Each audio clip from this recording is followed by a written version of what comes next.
Big boss season 12ಕ್ಕೆ ಮತ್ತೋರ್ವ ನಟಿ entry ಕೊಟ್ಟಿದ್ದಾರೆ. ಇನ್ನು ಮದುವೆ ಆಗಿಲ್ಲ ಅಂತ ಅನ್ಸುತ್ತೆ ನನ್ಗನ್ಸಿರೋ ಪ್ರಕಾರ. ಎಸ್, ಅಶ್ವಿನಿ ಅಂತ ಹೇಳ್ಬಿಟ್ಟು ಮುದ್ದು ಲಕ್ಷ್ಮಿ ಸೀರಿಯಲ್ ಮೂಲಕ ಕನ್ನಡ ಕಿರುತೆರೆ ವೀಕ್ಷಕರನ್ನ ಸಾಕಷ್ಟು ವರ್ಷಗಳ ಕಾಲ ಎಂಟರ್ಟೈನ್ ಮಾಡಿದಂತಹ ನಮ್ಮ ನಿಮ್ಮೆಲ್ಲರ ಪ್ರೀತಿಯ ಅಶ್ವಿನಿ ಲಕ್ಷ್ಮಿ ಅವರು ಈಗ ಬಿಗ್ ಬಾಸ್ ಸೀಸನ್ 12ಕ್ಕೆ ಬಲಗಾಲಿಟ್ಟು ಪ್ರವೇಶವನ್ನ ಮಾಡಿದ್ದಾರೆ. ಸೊ ಏನನ್ಸುತ್ತೆ ನಿಮ್ಗೆ ಇವರ ಬಗ್ಗೆ? ಅಶ್ವಿನಿ ಅವರು ವಿಟಿ ನೋಡಿದ್ರೆ ಅಥವಾ ಅವರು ಮಾತಾಡಿದ ರೀತಿ ನೋಡಿದ್ರೆ one of the strongest lady ಅನ್ಸುತ್ತೆ. ಬಿಗ್ ಬಾಸ್ ಮನೆಗೆ ತುಂಬಾನೇ ಅವ್ರು ಆಪ್ಟ್ ಆಗ್ತಾರೆ. ಯಾಕಂದ್ರೆ ಅವರಿಗೆ ಆಪರ್ಚುನಿಟಿ ಇತ್ತು ಜಂಟಿ ಆಗೋದಕ್ಕೆ ಅಭಿಷೇಕ್ ಶ್ರೀಕಾಂತ್ ಅವ್ರ ಜೊತೆಗೆ. ಆಗ ಅವರು ಒಂದೇ ಸಲ ಒಪ್ಕೊಳ್ಳಲ್ಲ, ಒಂದೆರಡು ಪ್ರಶ್ನೆಗಳನ್ನ ಕೇಳ್ತಾರೆ ಅವ್ರ ಹತ್ರ. ಅದ್ರ ಬೇಸಿಸ್ ಮೇಲೆ ಜಡ್ಜ್ ಮಾಡಿ ಅವ್ರ ಜೊತೆ ಜಂಟಿ ಆಗೋದ ಬೇಡವಾ ಅಂತ ಡಿಸೈಡ್ ಮಾಡ್ತಾರೆ. ಆ ಕ್ಯಾಲ್ಕುಲೇಷನ್ ಮಾಡೋದು ಅದೆಲ್ಲ ಬಿಗ್ ಬಾಸಿಗೆ ಬೇಕಾಗುವಂಥ ಕ್ವಾಲಿಟೀಸು. ಈಗ ಇದ್ರ ಹಿಂದೆ ಯಾರು ಜಂಟಿ ಆದ್ರಲ್ಲ ಅವರು ಅಷ್ಟೊಂದು ಕ್ಯಾಲ್ಕುಲೇಟಿವ್ ಆಗಿರಲಿಲ್ಲ ಅಂತ ನನಗನ್ಸುತ್ತೆ.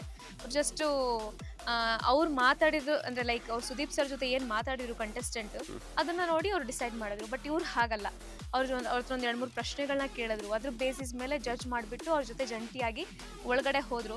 ನನಗೆ ತುಂಬ ಗ್ಲಾಮರಸ್ ಆಗಿರುವಂತಹ ತುಂಬ ಸ್ಟ್ರಾಂಗೆಸ್ಟ್ ಲೇಡಿ ಅಂತ ಅನಿಸ್ತಿದೆ. ಕೋರ್ಸ್ ಅವರು ಫಿಸಿಕಲಿ ಇರೋದು ನೋಡ್ತಿದ್ರೆ ಲೈಕ್ ಅವ್ರು ತುಂಬಾ ಸ್ಟ್ರಾಂಗೆಸ್ಟ್ ಕಂಟೆಸ್ಟೆಂಟ್ ಅಂತಾನೆ ಹೇಳ್ಬೋದು ಫೀಮೇಲ್ ಕ್ಯಾಂಡಿಡೇಟ್ಸ್ ಅಲ್ಲಿ, ಲೈಕ್ ಫೀಮೇಲ್ ಕಂಟೆಸ್ಟೆಂಟ್ಸ್ ಅಲ್ಲಿ. ಇವರು ಇತ್ತೀಚೆಗಷ್ಟೇನೆ ಕೂಡ ಒಂದಷ್ಟು ಸಿನಿಮಾಗಳಲ್ಲೂ ಕೂಡ ಆಕ್ಟ್ ಮಾಡಬೇಕು ಮತ್ತೆ ಆಂಕರ್ ಆಗಿ ಜರ್ನಿ ಶುರು ಮಾಡಿದಂಥವ್ರು ಇವರು. ಆಂಕರ್ ಆಗಿ ಜರ್ನಿ ಶುರು ಮಾಡಿ ಅದಾದ ನಂತರ ಆಕ್ಟ್ರೆಸ್ ಆಗಿ ಈಗ ಬಿಗ್ ಬಾಸ್ ರಿಯಾಲಿಟಿ ಶೋಗೆ ಬಂದಿದ್ದಂಥವ್ರು. ಸೊ ನೀವು ಹೇಳಿದ ಹಾಗೆ ತಗೊಂಡ್ರೆ ಏನಾಗುತ್ತೆ ಅಂತಂದ್ರೆ ಮ್ಯಾನಿಕ್ಯುಲೇಷನ್ ಅದ್ರ ಜೊತೆಗೆ ಪ್ರಾಕ್ಟಿಕಲ್ ಆಗಿ ಅಂಡ್ ಥಿಂಕ್ ಮಾಡಿ ಯೋಚನೆ ಮಾಡಿ ಒಬ್ಬರಿಗೆ ಪ್ರಶ್ನೆ ಮಾಡಿ ಯಾವ ರೀತಿ ಡಿಸಿಷನ್ಸ್ ತಗೋಬೇಕು ಅನ್ನೋಂಥದ್ದು ಇಂಪಾರ್ಟೆಂಟ್ ಆಗುತ್ತೆ. ಬಟ್ ಏನಂತಂದ್ರೆ ಎಂಡ್ ಆಫ್ ದ ಡೇ ಏನಾಗುತ್ತೆ ಅಂತಂದ್ರೆ ಒಳಗಡೆ ಹೋದಾಗ ಯಾವ ರೀತಿ ಇವರು ಬರೀ ಥಿಂಕ್ ಮಾಡ್ತಾನೆ ಕೂತ್ಕೊಂಡ್ರೆ ಆಗಲ್ಲ. ಸಡನ್ ಆಗಿ ಕೆಲವೊಂದು ಡಿಸಿಷನ್ಸ್ ಅನ್ನ ತಗೋಬೇಕಾಗುತ್ತೆ. ಯಾಕಂತಂದ್ರೆ ಥಿಂಕಿಂಗ್ ಅನ್ನೋ ತುಂಬಾ ಇಂಪಾರ್ಟೆಂಟ್, ಅದ್ರ ಜೊತೆ ತುಂಬಾ ಥಿಂಕ್ ಮಾಡ್ತಾನೂ ಇರಬಾರ್ದಲ್ಲ. ಸೊ ಹಾಗಾಗಿ ಅಂಡ್ ಎನಿವೆ ಅಶ್ವಿನಿ ಅವರು ಸಾಕಷ್ಟು ವರ್ಷಗಳ ಕಾಲ ಮುದ್ದು ಲಕ್ಷ್ಮಿ ಸೀರಿಯಲ್ ಮೂಲಕ ಎಂಟರ್ಟೈನ್ ಮಾಡಿದ್ರು. ಅದಾದ ನಂತರ ಮತ್ತೆ ಈಗ ಮತ್ತೊಮ್ಮೆ ರಿಯಾಲಿಟಿ ಶೋ ಮೂಲಕ ಎಂಟ್ರಿ ಕೊಟ್ಟಿದ್ದಾರೆ. ಸೊ ಇವರು ಅಭಿಷೇಕ್ ಅವ್ರ ಜೊತೆ ಒಟ್ಟಿಗೆ ಜಂಟಿಯಾಗಿ ಹೋಗಿರೋದ್ರಿಂದ ಸೊ ಹೆಂಗಿರುತ್ತೆ, ಏನಿರುತ್ತೆ, ಯಾವ ತರ ಇರುತ್ತೆ, ಅಲ್ಲಿನ ವಾತಾವರಣ ಹೆಂಗಿರುತ್ತೆ, ಯಾವ ರೀತಿ ಜನಕ್ಕೆ ಹೊಂದಾಣಿಕೆ ಆಗ್ತಾರೆ. ಹುಡುಗಿ ಅಥವಾ ಹುಡುಗ ಅಂತ ಆದ್ರೆ ಸ್ವಲ್ಪ ಸಂಭವ ಏನೋ ಮ್ಯಾನೇಜ್ ಮಾಡಬೇಕು, ಒಟ್ಟಿಗೆ ಎಲ್ಲ ಮಾಡ್ಬೇಕಾಗುತ್ತೆ. ಊಟ ತಿಂಡಿನೂ ಒಟ್ಟಿಗೆ ಮಾಡ್ಬೇಕು. ವಾಶ್ರೂಮ್ ಹೋದ್ರೆ ಇವ್ರು ಹೊರಗಡೆ ವೇಟ್ ಮಾಡ್ಬೇಕು. ಅದೆಲ್ಲ ನಾರ್ಮಲ್ ಯಾರೇ ಅಲ್ಲ ಅಂದ್ರೆ ಈಗ ಒಂದೇ ಏನು ಮೇಲ್ ಅಥವಾ ಫಿಮೇಲ್ ಅಥವಾ ಒಂದೇ ಜೆಂಡರ್ ಇದ್ರೆ ಸ್ವಲ್ಪ ಈಸಿ ಆಗುತ್ತೆ. ಬಟ್ ಇದು ಅಪೋಸಿಟ್ ಜೆಂಡರ್ ಆಗಿರೋದ್ರಿಂದ ಹೇಗೆ ಆಡ್ತಾರೆ, ಹೇಗೆ ಅವರಿಬ್ಬರ ಮಧ್ಯೆ ವಿಡಿಯೋ ಶುರುವಾಗುತ್ತೆ.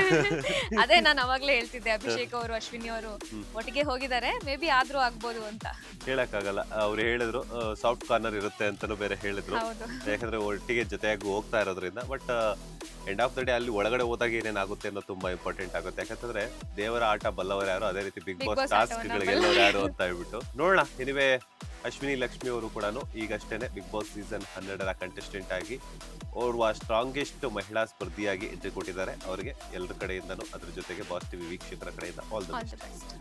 ಲೇಟೆಸ್ಟ್ ಹಾಗೂ ಇಂಟ್ರೆಸ್ಟಿಂಗ್ ಸುದ್ದಿಗಳಿಗಾಗಿ ಬಾಸ್ ಟಿವಿ ಕನ್ನಡ ಚಾನೆಲ್ನ ಸಬ್ಸ್ಕ್ರೈಬ್ ಮಾಡಿ, ಹಾಗೆಯೇ ಬೆಲ್ ಐಕಾನ್ ಪ್ರೆಸ್ ಮಾಡಿ. ಇದರ ಜೊತೆಗೆ ಫೇಸ್ಬುಕ್, ಇನ್ಸ್ಟಾಗ್ರಾಮ್, ಎಕ್ಸ್ ನಲ್ಲೂ ಮಿಸ್ ಮಾಡದೆ ಫಾಲೋ ಮಾಡಿ.